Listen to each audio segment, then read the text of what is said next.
Good evening, folks, and welcome to the May episode of Mythbehaving. I almost said it again. You almost said Rob. Mythbusters, huh? You were there. I stopped myself, and then I outed myself. So I guess either way, it's a screw up. How you doing, Rob? I'm doing great. Kari, how you doing? I'm well. How's sunny Southern California treating Oh, it was you? a lovely day today. It was low 70s, so it wasn't too hot. Partly cloudy. We had rain the other day, which was so nice. So it's a beautiful Southern California. I'm sure that it will erupt in fire and screaming any day now. Oh, right, because you have the seasonal fires. Here in British Columbia, we are getting those as well, but we've had nothing but rain, like a month of rain. So we've got some nice weather this weekend, so everybody's really happy. Nice. It's nice to be out. It's a long weekend here in Canada. Oh, is it? What is it? Is it Moose Day? No, no, Rob. Every day is Moose Day Every in day Canada. is Moose Day. Is it some kind of hockey? Day. No, it's not. No, we don't. We believe it or not, we don't have hockey holidays. All right, I'm sorry. What day is it? It's Polar Bear Day. Polar Bear Day, really? No, it's not. It's actually Victoria Day. Because and I'm going to be a little bit hard on historical Canadians, but we didn't fight for our independence. We were just like, yeah, okay, whatever. We're England. We're rural England. You just outkinded them. They're like, you're all. Could we please be independent? No. Can we please be independent? Come on, you're being mean. But guess what, Rob? We didn't fight for our independence, so we get an extra holiday. Oh, okay, fine. You win. So there's that. You win again. There's that. Canada wins again.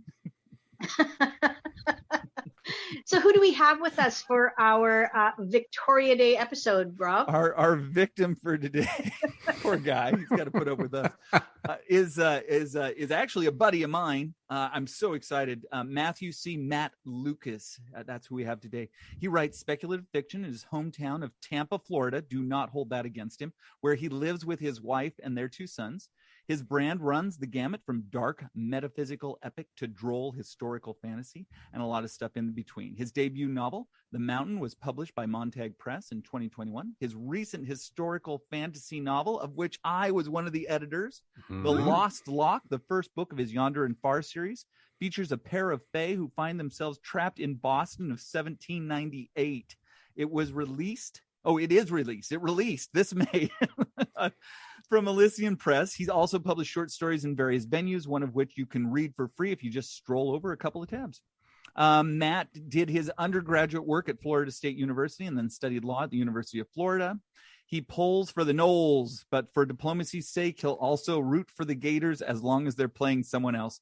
After a decade in private practice, he became a state court trial judge. Since late 2014, he has served as an appellate judge on a district court of appeal. Matt Lucas, Kari. Wow, what an impressive resume. Welcome to the show, Matt. Thank you all so much for having me on. It's a real pleasure to be here. What an Matt, honor.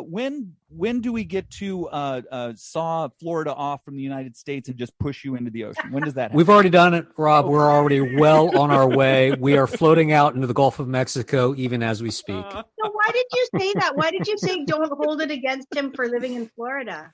Oh, go ahead, Matt. Explain Florida to there's this thing. There's this thing called Florida Man, and it's a real thing. Just Google it, and you will find 10,000 stories of hilarity and nonsense that just can't be made up. We've got some great characters down here in the Sunshine State. You do need to look up Florida Man. He is not making this up. If there is that's a real thing, crazy wackiness that is true, not Onion, like the Onion makes up stuff. No, if there's some really crazy wackiness where somebody was arrested for something crazy, it's probably in Florida. It's Florida Man. My favorite one to date is the headline of the man who robbed a drive-through Wendy's with an alligator. And no one's really sure how he pulled that off, if it was using the alligator or the alligator was an accomplice, but it was part of the crime. You know what? I have nothing but deep, deep admiration for that man. I'm sorry. with the alligator. I'm sorry. You know what? Because I often talk about using alligators as weapons, like a harpoon or a chainsaw or an alligator. And I actually just posted in a group the other day, and they believed me that I had an alligator. It was actually Tamora Pierce. Have you ever heard of Tamora Pierce? She's a fantasy author. Yeah, I know Tamora Pierce. I know of her, I don't know her. You love her. Yeah, no, that's fine. But she had posted somebody had written something. I can't even remember what it was about, but we were all going to attack somebody. And this woman says, "I'm in with my bow." And Tamora says, "And my axe." And somebody else wrote, "And my crossbow." And I wrote, "And my alligator." And you win. Yeah. Everybody was like, wow. There's nowhere to go. If you've got an alligator, you win. I'm like, yeah, I'm sorry, I went too far. But, so I don't know. I like Florida. I've been a couple times. But Where I do have you know been in Florida? I just went to Florida 2 years ago. I went to Disneyland. Oh, okay. Another time I went to Pensacola. Another time I went somewhere else. I can't remember. You've been a lot then. That's impressive. I've been to Florida 3 times. Florida's lovely. I love being there. As a tourist, I'm sure it's great. Yeah, no, it's great. So you live in Florida. Does that an inspiration for your writing at all, Matt? So I would say, yeah. I mean, just because when you're, stuck in sweltering heat and mosquito infested swamps, it gets the creative juices flowing. But the very first thing I ever wrote actually was basically a long love letter to Florida. It was this kind of long middle grade chapter book that was basically imagine Watership Down, but with an alligator, a bear, instead of the rabbits. And that was the very first novel I ever finished, start to finish. It was basically set in Florida, so it definitely it's a state that's rich with creative inspiration. And so your first book was about talking animals. It was, yeah. Tell us what it was about. When I say that it was loosely based on Watership Down, what I mean was it was basically Watership Down, just put in Florida. Okay, so just and a bear. What kind of bears do you have down there? We got some. They're smaller and shaggier than the big ones that y'all have up in Canada, but you don't want to mess with them down here either. So we've got bears. We've got all sorts of critters that would be happy to kill you down here in the Sunshine State. Yeah. I feel like a bear and an alligator on a quest is a very different story than Watership Down.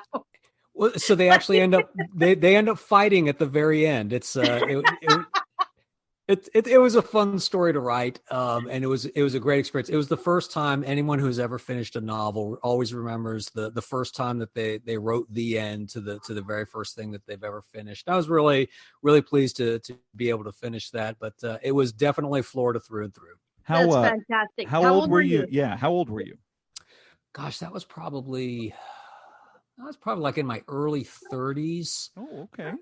When I finished that, and I pitched it around a little bit.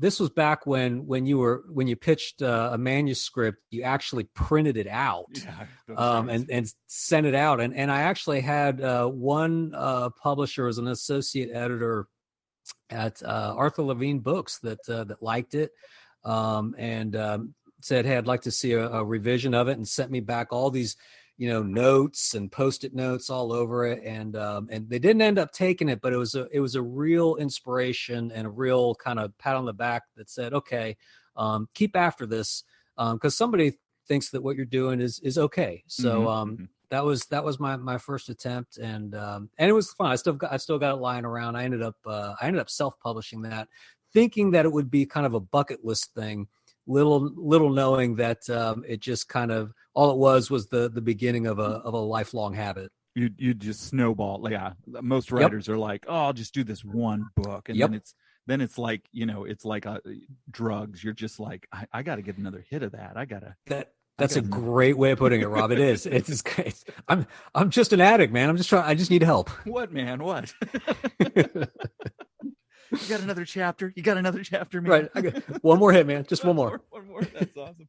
Hey, Matt, tell us a little bit about your new book. I'm totally biased. I love this. As you should be. You should be biased. I think you know how much I love this book, Matt. I couldn't say enough nice things about it. Thank you. And I edited on it, and that's somebody looking for problems. So. Oh wow, that's some good feedback, Rob. Yeah. I was in love with it from I think almost the very start. I was like, okay, but I'll let Matt tell it because you can't listen to me. So, all right, Matt, go. Thank you. It's been a real pleasure working with you and Mary and everybody at Elysian Press. So Yonder and Far, it started off as Yonder and Far. Now Yonder and Far, The Lost Lock, is basically, the best way I can explain it is, imagine if Susanna Clarke of Jonathan Strange and Mr. Norrell fame got together with Patrick O'Brien of the Aubrey Maturin novels, and then put in a twist of Casablanca. So the idea is that it's written about these two gentlemen who are actually fae, who find themselves trapped in our world that they call doldrums, because it's a very dreary world to the fae. And they're banished here, and they're banished in 1798 Boston. And one of them, John Yonder, has the brilliant idea that to get home, to get out of their banishment, what he should do is set up a law practice that caters to the fae that are coming through our world. And he and his partner, Captain John Farr, take on a client who comes in one rainy November day and says, if you will find a lost lock of my hair that a very rascally former lover has taken, I will use my influence to try to get you home and out of your banishment. And so they are put on the chase of a man who goes by the name of Wild, who supposedly has her lock of hair, and they chase. They bring on board a not totally willing fortune teller named Mary Faulkner, who is able to feel out or sense Wild's presence, and they go on a chase through Boston, outside of Boston, into an African American Masonic lodge, out into the Atlantic, where they have all sorts of adventures, and eventually into Virginia, where there's a great big culmination, and they find out that the woman that hired them and the person that they've been chasing and the lock of hair that he holds, none of it is what they think it is. Wow. It was a blast to write. It's great. It was a lot of fun. Yeah. So, and Elysian was absolutely terrific. Rob was a real trooper. He cut my manuscript up to shreds, but made it so much better. And I'm very appreciative to everything he did. When you work with a really good editor, it's a real joy going back over and reading your same stuff 10 times over and over. It's so true. Editing process takes a while, in case anyone's wondering. It's a lot of work, and you do get, I hope you love what you wrote, because you will get to read it 10 times. Because you will read it many times. That's right. And your editor will be like, I thought he said this like 3 chapters ago. You're like, I don't know, that's 3 chapters ago. I guess I'll have to go read what I wrote. So true. Yeah. What was the worst part of the editing process that you went through, Matt? What part, if you could cut, what would you say? This is what I'd like to jump right over. I'm kind of one of those weird souls that I actually enjoy the pain of going back over it. It's there really wasn't anything that bad. The only thing I would say that is a challenge, and this is more on me, is the technology. Just having all the computers meld up and making sure that what got put in gets inserted, and using the comment thing the right way. Because that, for me, I am technologically challenged. So anything above an abacus poses a difficulty for me. But fortunately, Mare was really good about walking me through some stuff about how to do different things. So that really made even that part easy. So I really enjoyed the editing process. it's fun because it takes you take your creative endeavor and you get to make it collaborative, and you get to get fresh sets of eyes and different ideas that you would have never thought of, and it makes the book better. Yeah, I'm in the same boat with you. I think you and I talked about this. I love to be edited, because that means the book is worth something, and we're going to get it there, and we're all working together. And I just eat that up. I'm like, give me those notes. What do you want? What do you want? I will. Oh, you need more description here? Oh, well, let me give you some more description. Yeah. Here we go. Yeah, absolutely. I got it. I thought it was too much, but hey, I can give you more. Yeah. What? Go ahead. How does it feel when you find a book like that, Rob? Like when you look at it, so you're as an editor, and I think this is a major wonder for a lot of submitting authors. When you get a manuscript and you see it, it needs editing. But what was it that caught you about his book? So Mare was the one who actually, I think Mare offered you, right, Matt? Yeah. Yep. So Mare actually offered. I didn't read. I was brought on after Matt was already signed to the press. Okay. And then Mare said, "Hey, would you be willing to take on Matt?" And I glanced. I read like first 3 paragraphs, and I was hooked. Yeah, for me, so it was right in the first 3 paragraphs. Okay, but it doesn't matter if Mare picked him or not, right? You obviously helped edit the book, and so it's a book. It's a book that you would have chosen. Let's pretend for a minute that you chose it. Yeah. Why would you have? Was it the first 3 paragraphs? What was it about Matt's book? So he had me in his style, the way he was telling the story, and it did. We've mentioned Jonathan Strange and Mr. Norrell, and I loved that book. And when Matt said that to me, it just kind of clicked in what this book was and where we were going to go and how it was all going to work. And so that really helped. But it really was just. His narrative prose was just so gorgeous. Like makes my mouth water a little thinking about it. It was just like, this was some really good turn of phrase, some excellent, this kind of a slower pace to the book, with some really, really strong action scenes that just punctuate everything. But you had this sense, and I'm not a colonial historian at all, but you just kind of had the sense that this was colonial America post-revolution, and some of the historical bits that Matt pulls in just made it tasty, and just the lyricism of his narrative prose. I was sold, so I loved it. I loved working on it. I think every 4th or 5th comment, Matt, was probably, "This is gorgeous." You were very kind. Holy cow, I can't believe it. Like, I would have to remember to edit, not just read. And that's a really good sign if an editor forgets to do their job, that they're so lost in the story. And so go ahead. No, you go ahead, Matt.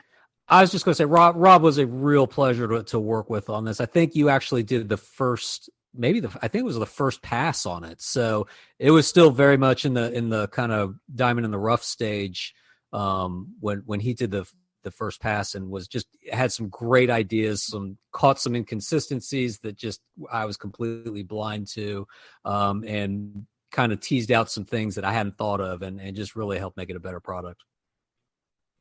It takes a village. It does. Matt, so when you say, like, how do you plan your books? What's your writing process? So it's evolving, and it's still evolving. When the very first book I ever finished, that talking animal and the roar in the Pinelands one, I finished that because I took a writing course. That I was not an English major by any stretch, but this was something that I just had the bug for, and I really wanted to finally finish one of the 7 manuscripts that I had started. I guess, I'd always get to like chapter 3 and just kind of conk out. So I took this writing course, and this woman had this brilliant, eye-opening idea of outlining. Just why don't you draw up a map of where you're going to go and have a beginning, middle, and end, and outline, the chapters and what's going to happen in each. And that had just, again, not an English major, that had never occurred to me. your listeners are probably they're like scoffing. Really, you are that dense, right? No. So we got a lot of pantsers. Mm-hmm. I don't understand it personally, but yeah. Well, so I'll tell you that insight and that advice was the difference, and that was how I was able to finish my first novel. What I found is that since then, I have relied much less and pulled back a lot on the upfront outlining part, to the point now that honestly, Yonder and Far was probably 75% pantsing, 25% plotting. I mean, I think I had, kind of the first 2-3 chapters vaguely out, like a paragraph for each. I had a finish. And then Rob, you'll appreciate this. I think the notes on the middle were, they're going to go out in the Atlantic and something's going to happen to them.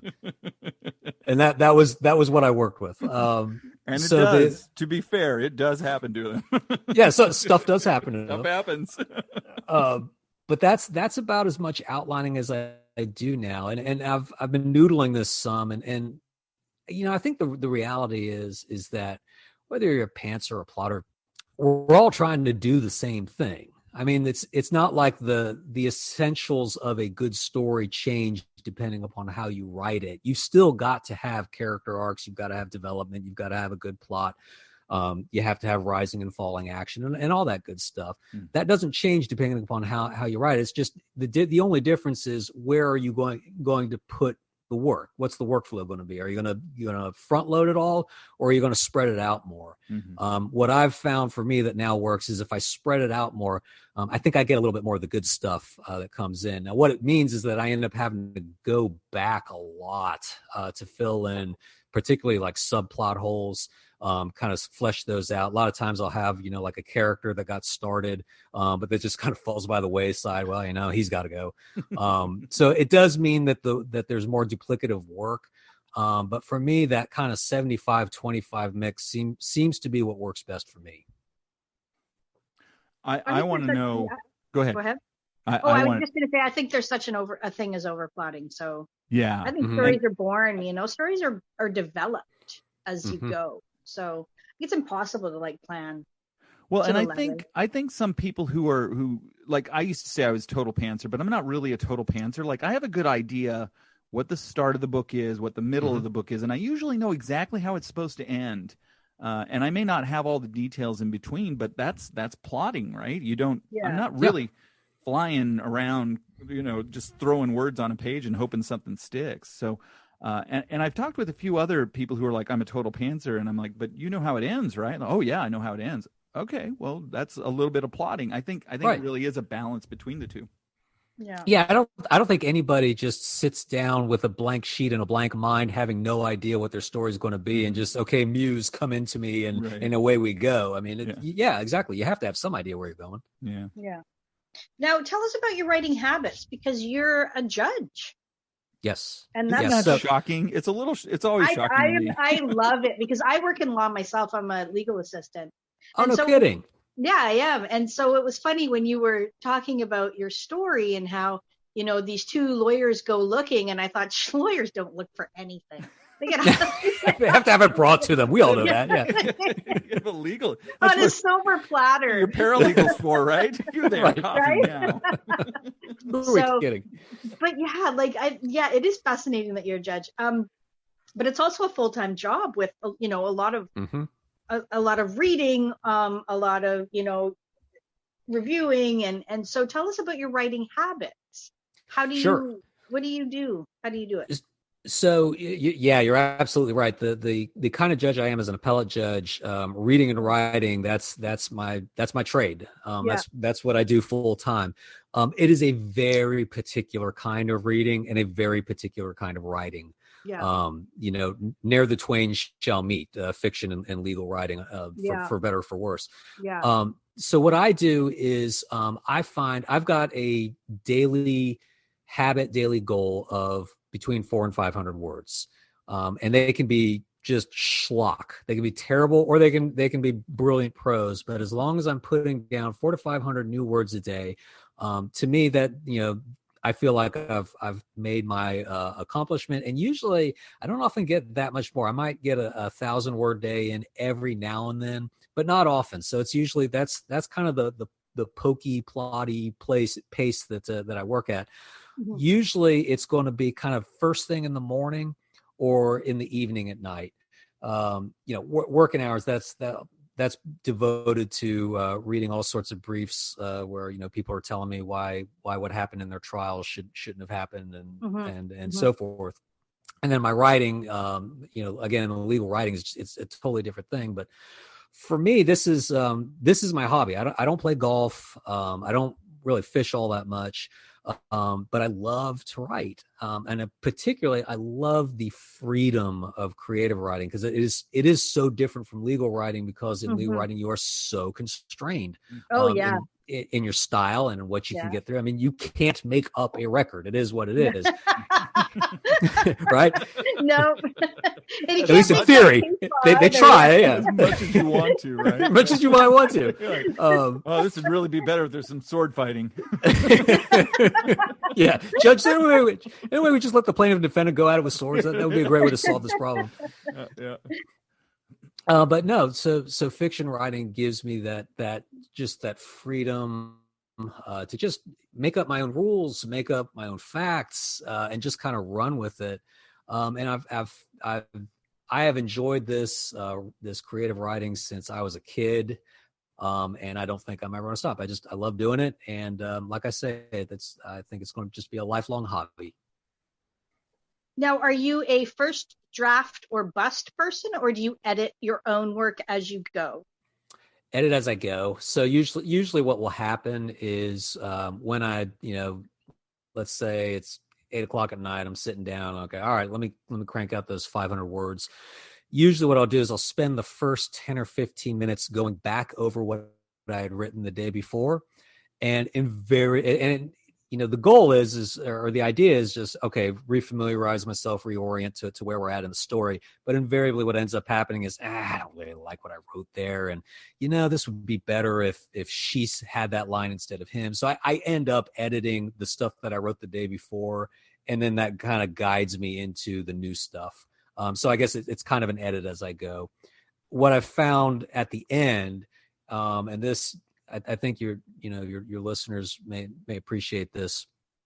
When I do type the end, I've, as hard as it is to do, I absolutely have to put the thing away for at least a month before I even think of going back over and doing my first self-edit over the entire work.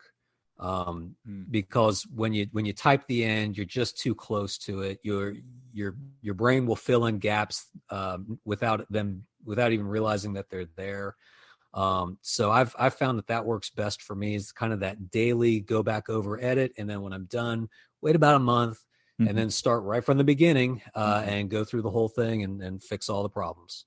Most people say that they put their work away on a shelf. Yeah, you shelf it for a little bit. Yep. I've read that from a lot of people have said that. What kind of stuff do you like to read when you're not reading law books? Law books, yeah. Yeah. More law books. Laws. When you're not reading files. When I'm not reading files. A little bit of a mix. Mostly fiction, kind of historical fiction I found is my favorite. I really love Patrick O'Brien, Mika Waltari, who's an old Finnish author.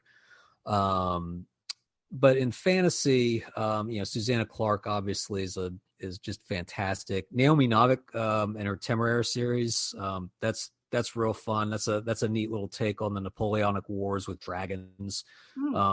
So that kind of stuff. A little bit of nonfiction here and there. Usually.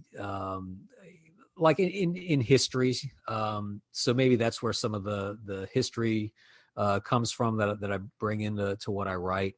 I'm working through this great big thick book on the Enlightenment that's really interesting. And it's like 1,000 pages. So it's going to take me forever to finish this, but that's it. I'll read about maybe 15-20 minutes a night, and then I'm conked out. That's it. And then you're done. I was just thinking the other day about what an easy transition it is for people like you and I in law who, because essentially when you're writing a proposal, like a settlement proposal or an argument, you are telling a story. Mm-hmm. Absolutely. Of what has happened. And essentially, like as a judge, you listen to stories all day long. Yep.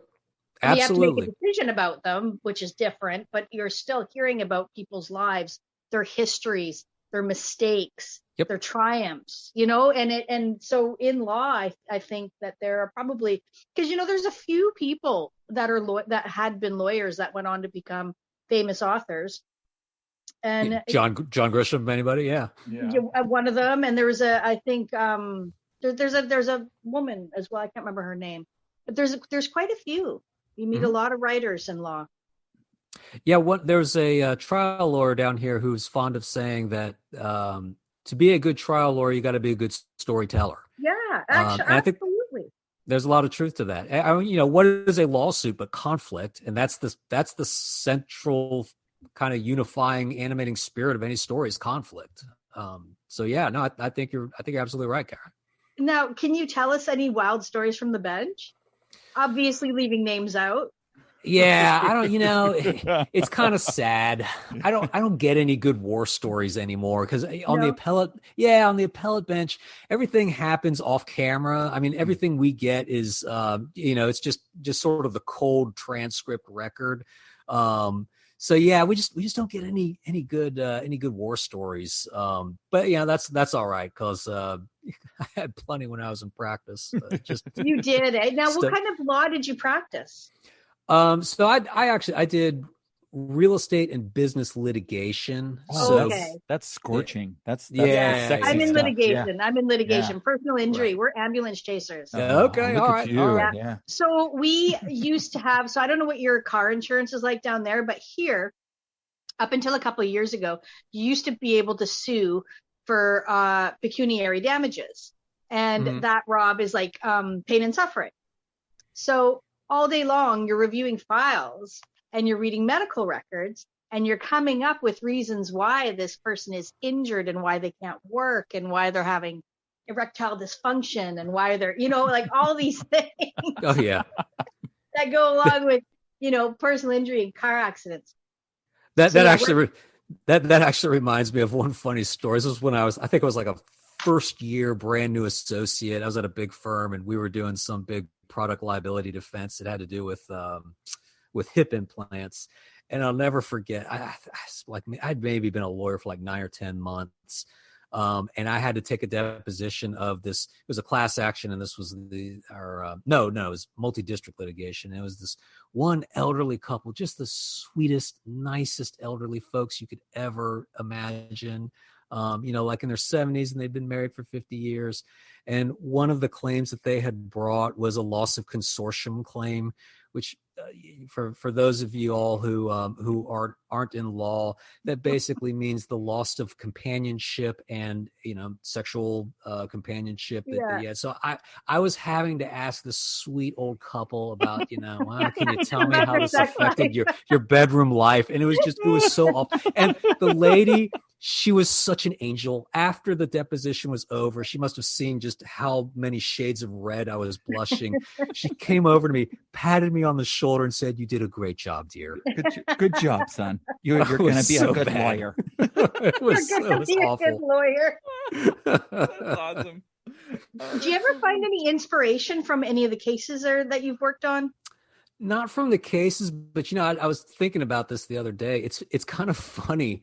Because I don't want to write like legal thrillers or courtroom dramas or whatever. John Grisham's got a lock on that, and he's doing great with that. That's just not what I'm really interested in writing. But what I realized is that every book I've ever written thus far has a courtroom scene in it at some point, so it must be percolating up somehow. You want to show what it was really like in the courtroom. That's yeah. No, for whatever it may be a minor plot point, but it comes up. So yeah, that's funny. What else do you like to show? Like, do you have any other themes that you're like, I just love throwing this in no matter what? So I do that. Don't you do that, Kari? Like I've got 2 good buddies, right? And I talk to them every day, and I try to work them into. Chuck? No, although Chuck has made an appearance, but my buddies, you never see him, Rick and Ed, because we have a private Discord, and if that ever leaked, like, it would be horrible. I know Ed. I think. Don't I? You probably know him. Yeah, Ed Lindgar. Yeah. I don't know him. I don't know of him, right? Yeah, I know. Yeah. Okay. But I work them into stories all the time. Like they always show up. That's my thing. Like, I love it. Really? Yeah. Do they know this? Oh yeah, they're my beta readers. I stumbled into beta readers, like you stumbling into outlining, to plotting, and you're like, oh my God, everybody should do this. Like, I stumbled into beta readers. I was talking with Ed, and I'm like, hey, I want to start writing this book, and I want some help. I want you and do you think you and Rick would read them and just be brutal, just give me brutal critiques? And he's like, oh yeah, we totally do that. And then I come to find out they're beta readers. I had an editor like, oh, you have beta readers. I'm like, what's a beta reader? What's a beta reader? Right. That's awesome. Yeah. But do you, Matt, do you have any other themes you like to work in that you're like either conscious or unconscious? So one thing that I've found, it's not so much like people or events, but I love playing with ideas and trying to like kind of work them into books. I was brought up in a religious household, so I find that religion usually kind of plays in there at some point. Not a lot in Yonder and Far, but there's a little bit of, there's a little flavor of it here and there. So I love playing with those kind of ideas, and seeing, kind of how they play out with characters. So, there's a little bit of stuff about free will and how people are held to their bargains and their word when they give their word. Things like that. That does tend to come into the stuff that I like to write. Nice. Yeah. I wonder if that has anything to do with being a judge too, like free will. Yeah, no. I mean, like the one of the things that comes up in Yonder and Far is a really neat magical system that, to my knowledge, I don't know that anybody's ever tried this. It is kind of loosely based on contract and contract law, very loosely based, but that's kind of one of the animating principles of sort of the magic, if you will, that happens in the book. So, and I don't think I'm not giving anything away with that. No. No, you're not. You're not. Yeah. It's really cool. It's so characters can make promises, and the promises are they are tangible, right? They almost become something you can hold, but they're a part of somebody, becomes something that the person holding the promise can they have hold of it, and they can kind of bend their will if they want. Yep. Yeah. No, that doesn't give anything away. You can go on now. Okay. Everybody, your book. Rob is not only my editor, he's also my censor. Yeah, he's also your narrator. No, you're giving away too much.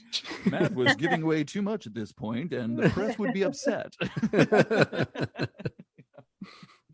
And this is your book that's just come out. Yeah, it just came out a week ago. So really excited. Just starting to gain an audience now. So far I've heard nothing but good things. So really pleased with the job that Elysian has done with this. And what's the name of your latest book? This one is called Yonder and Far, The Lost Lock. And it's hopefully going to be a series, the Yonder and Far series. It's named after the two main characters, John Yonder and Captain John Far. This first book's called The Lost Lock. The Lost Lock. And it's by Elysian Press, and it's already out? Mm-hmm. It is already out. Yes, ma'am. Yeah, get 3-4 copies, share them with friends. Yeah. Great. Yeah, absolutely. And now, and you've written a few other books, or is this your first one? This is actually my second book out from a press. My first book came out a little over a year ago with a different press. That's a very different book called The Mountain. That's sort of a much darker kind of dystopian epic fantasy. Very different feel and tone than Yonder and Far. Wow. That's amazing. And it's been such a pleasure to have you on the show. It's been great being here with you. I really do appreciate Yeah, no, thanks for coming on, Matt. It's we're kind of out of time for the day, though, aren't we, Rob? We are. This is where we always run into problems because we keep talking with most of our guests forever. I mean, I didn't even get to ask about the influx of boa constrictors in the Everglades, which is like my main focus of Florida these days is looking. Don't go into the Everglades. Is that so? Always good advice. No. Always good advice. Just make sure you're not. Yeah, make sure you got a boat or something. But yeah, is it true though? Is it true? Are the Everglades being overrun by boa constrictors and anacondas? It's pythons, and it came about because people had them as pets, didn't want to, couldn't take care of them because they're pythons. And so just decided to let them loose, and son of a gun, those things just took to the Everglades like it was Shangri-La. So yeah, there's a lot of them down there now. They do annual hunts for them. It's a big deal. Well, I'll be thinking of you down there dodging pythons and alligators, like madmen with alligators. And alligators. Yes. But remember, they're also a weapon. That's right. Yes. And so tell us where we can find you, Matt. Sure. So best place, I don't do a ton of social media, but I am pretty good about keeping up on my website. Got a little blog on writing. It's www.matthewclucas. Matthew has 2 T's and Lucas is Lucas, www.matthewclucas.com. MatthewClucas.com. And do you have a Facebook page or an Instagram? I've got a Facebook page, not quite as frequent on that, but I do have a Facebook page, yes. But the best place to find you is your website where you have a writing blog. I do. And there you have it, folks. That's Matthew C. Lucas, and his latest book is called Yonder and Far, and that's from Elysium Press, which I'm sure you can find. Where can you find the book, Rob? You can get it at Amazon, Barnes and Noble, and pretty much anywhere fine books are sold. And we will share that link for you folks with the podcast. And until then, Matt, Your Honor, is that what do people call you, Your Honor? Is that nobody ever calls me that. Just hey you. No, Matt's good. Well, here we do. We call them the Honorable. I will say, I think it fits. I think it's very fitting for you, the Honorable Matt Lucas. You're lucky you're not a Canadian judge because they have to wear wigs and robes. Oh, thank God. Oh. And until next time, good night, Rob. Good night, Kari. Good night, Matt. Good night, readers. Keep reading.